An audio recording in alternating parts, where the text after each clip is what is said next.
Disclaimer, this video is not a tutorial, but more so a video explaining my process. With that out of the way, on to the video.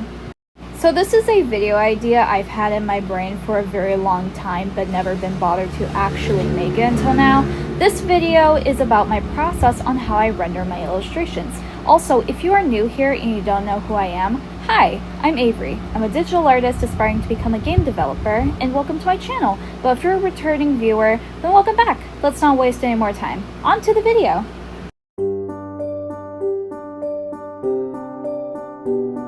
This part is optional, but sometimes when I have multiple ideas of an illustration in my head, I like to draw small thumbnails on my canvas to decide which piece is the best and to map out all my ideas visually. Plus, it's a great idea for your portfolio if you want to try and get a job in the art and game industry.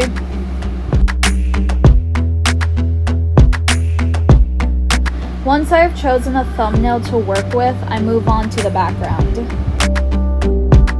This part is also optional, but when I work on an illustration, depending on the composition, I like to start off with the backgrounds first. More detailed backgrounds like forests and cities, I tend to start off with those types of backgrounds first before I render the character in. For this piece, I am drawing one of my characters in my upcoming comic Immortal Reckoning, Briar, bathing in a lake, and for the background, I actually used a mix of photos I found on the internet and mashed them together with the help of color balance, texture brushes, and more.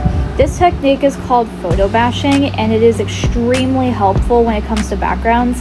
It is also extremely helpful when making concept art if you're in the art and game industry. For this technique, I learned it from a video by Imad Awan. He is a professional artist who makes a lot of tutorials regarding photo bashing and digital art. I highly recommend his videos. If you want a more detailed video on how I draw backgrounds, I can definitely do that, and if any of you are interested. For the brushes, I am using the gouache brush, this texture brush in Japanese, and the default grass and leaves brush and some foliage brushes for the flowers. Once I'm mostly done with the background, I move on to the character. Okay, so I admit I trace 3D models. In my defense, Clipstudio Paint has a plethora of assets in their asset store, and 3D models are one of them. Plus, they help a lot with dynamic poses, perspective, and lighting. Obviously, I highly recommend you learn anatomy. Don't be like me and rely on 3D models for your characters. But if you're working on a more dynamic illustration with perspective, or if you're working on a comic like I am, I highly recommend. Once again, do learn anatomy. The sketching part overall is self-explanatory. It gets the basic silhouette of the character, and once I'm done with the sketch, I move on to a second one with all the details like the character has, like the hair, the face, etc. For this part, I am using the round mixing brush. It is one of Clipstudio Paint's default brushes, but with the opacity tweak so it feels like I'm sketching.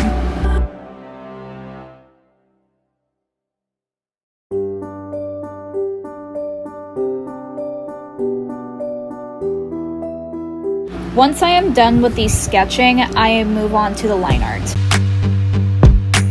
Line art is something I started to incorporate in my art style because I got burnt out from painting over the sketch, and it's made my process so much easier. I am using this line art brush. For the line art is a custom brush that I made myself, so if you're interested, I can put a download link for the brush if you are a Clipstudio Paint user. But if you're a Procreate or Ibis Paint user, I'll figure that out. Line art is pretty much self-explanatory. I trace over the sketch and make it darker in the corners, and boom, line art. Once I'm done with the line art, I start working on the ambient occlusion. If you don't know what ambient occlusion is, look at the image on the screen right now and look at the shadows. The white on the sphere is where the lighting is, and if you see the shadows, you'll see it gets darker, and the shadows closest to the sphere is the ambient occlusion. Ambient occlusion is very important if you want to make something look as 3D as what I am doing in the time lapse. If you want a more in-depth video on how to study ambient occlusion, I highly recommend this video from Marco Bucci, as he explains how ambient occlusion works in real life. But in a nutshell, ambient occlusion is essentially the darkest part of the shadows. The closer an object is to something, the more ambient occlusion there is. For Breyer, I start by slowly adding in those shadows from a light gray to a dark gray, going by grayscale to get the values in and make it look 3D. I am using a mix of the round mixing brush and the soft curry brush for this part. The soft curry brush you can find on the asset store, but it's not free, unfortunately. It does cost clippy, but you can use an airbrush or just paint, or the paint and apply brush to paint in those shadows. Just don't overdo it.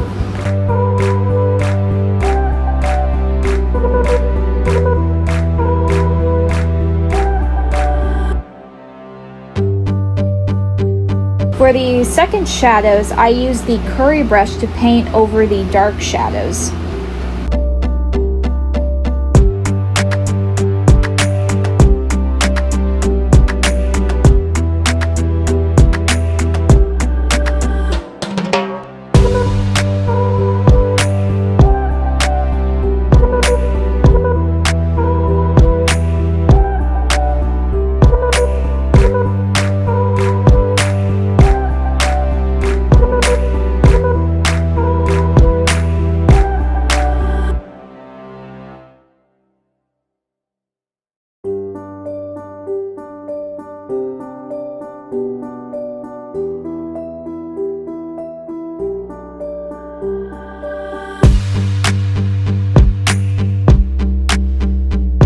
For the third shadows, I use the lasso tool and the gradient tool to slowly make it look more 3D.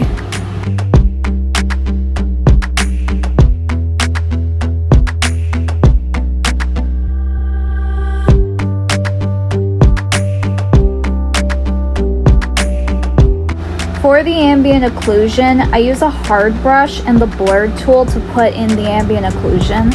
Once I am done with the ambient occlusion, I make my line art a lighter gray and I merge it with my shadows to start painting over it. This part is self-explanatory, but basically I paint over the line art of the face and the torso to make it look more painterly and 3D, but I keep the line art on the outside of the silhouette to make it look more tidy and nice looking. For this part, I use a mix of my beloved curry brush and the So Fluffy detail brush. I use the fluffy brush to make some bits more sharp and add details, basically tidy the whole thing up. Once again, you can use an airbrush or another brush similar to the curry brush, but don't overdo it. You gotta have some hard edges for the painting.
hair, I use this marker brush, which is in Japanese, and the So Fluffy detail brush to blur it in.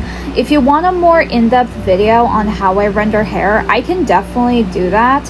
But for Breyer's hair specifically, because his hair is curly, is slightly different from how I typically render hair. To start off, I use the magic tool to select the hair, and then I use the fill tool to fill it in with a gray color. And using the same shades of gray I used for the body, and with my marker brush, I start by adding the highlights of his hair, slowly going up the color square until I reach white. After I'm done with the highlights, I then go down towards black for the shadows of the hair to give it some depth, and that's basically how I render curly hair. To make his hair look wet, I add a bunch of strands and I essentially make his hair more wavy than it typically is. Once I am done with the painting over face, I start coloring it.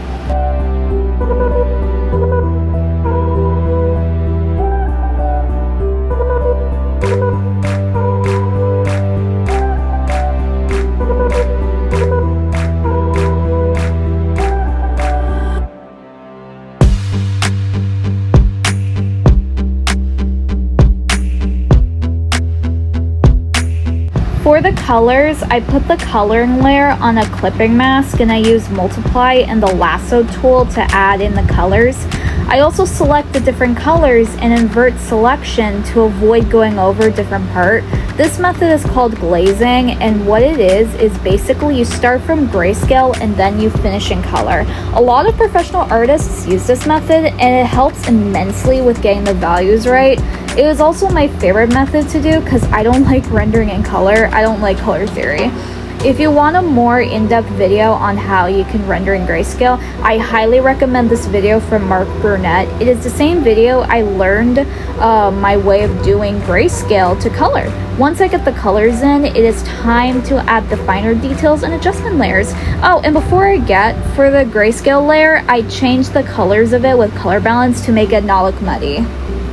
This part is essentially putting the whole thing together. I use a plethora of brushes for this, like the So Fluffy detail brush, my liner brush, the curry brush, pencil brushes, etc. And I use a bunch of blending modes like glow dodge, overlay, etc. The first thing I do for this is I get my 3D model that I used for the sketching and use with it as a reference. I put a layer on multiply and I block out the shadows with my lasso fill tool, filling where the shadows would go, keeping in mind of where the lighting is at. After I'm done with the shadows, I unclip it, use a clipping mask above it, set to overlay, and I use an airbrush for the subsurface scattering. If you don't know what that is, put your hand in front of a flashlight and that's subsurface scattering.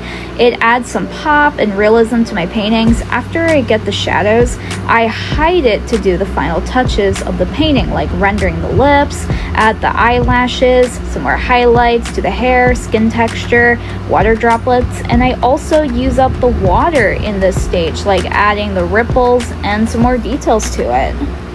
Once I am done with the final touches, I bring back my shadows layer, merge it with the character, and I add some orange on a separate layer set to overlay to make the light hit.